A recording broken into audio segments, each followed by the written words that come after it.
ഫൈബ്രോയിഡും ഉണ്ടാവും, കുട്ടിയും അതിന്റെ കൂടെ വലുതാവും. അങ്ങനെയുള്ള കേസസ് എങ്ങനെയാണ്?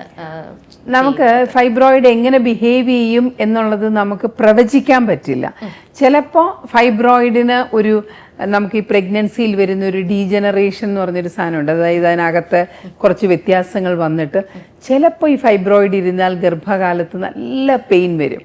പെയിൻ എന്ന് പറഞ്ഞാൽ മൊത്തമായിട്ടുള്ള പെയിൻ അല്ല, ഫൈബ്രോയിഡ് ഇരിക്കുന്ന സ്ഥലത്ത് പെയിൻ വരും. തൊട്ട് കാണിക്കും അവർ, എനിക്കിവിടെയാണ് പെയിൻ. അത് നമ്മൾ അതിനുവേണ്ടി പ്രത്യേകിച്ച് അപ്പോഴൊന്നും ചെയ്യില്ല. നമ്മൾ വേദനാ സംഹാരികൾ മാത്രം കൊടുക്കും. സാധാരണ നമ്മൾ കാണുന്ന 2 ദിവസം 3 ദിവസം കഴിച്ചു കഴിയുമ്പോൾ ആ പെയിൻ തന്നെ കുറയും, ഫൈബ്രോയിഡ് മുമ്പിലേക്ക് പോകും. പിന്നെ ഫൈബ്രോയിഡ് ഗർഭസമയത്ത് കുറച്ച് വളരാനുള്ള സാധ്യതയുണ്ട്. ചിലർക്കാണെങ്കിൽ അത് ചിലപ്പോൾ അങ്ങ് സ്പ്രെഡ് ചെയ്ത് ഒരു പ്രശ്നവും ഇല്ലാതെയും പോകുന്നുണ്ട്. ഈ ഫൈബ്രോയിഡ് ഇരിക്കുന്നതുകൊണ്ട് മാത്രം താഴെ കുഞ്ഞു വരുന്ന സ്ഥലത്ത്, അതായത് അതിൻ്റെ ഒരു പാത്വേ ഉണ്ടല്ലോ, വെളിയിലേക്ക് വരാനൊരു വഴിയുണ്ടല്ലോ, ആ വഴിയെ തടസ്സപ്പെടുത്തി ഫൈബ്രോയിഡ് ഇരുന്നാൽ മാത്രമേ പ്രസവത്തിന് പ്രശ്നം വരത്തുള്ളൂ. അതേസമയം ഗർഭപാത്രത്തിന്റെ മുകളിലുള്ള ഫൈബ്രോയിഡാണ്, വെളിയിലേക്ക് വളരുന്ന ഫൈബ്രോയിഡാണ്.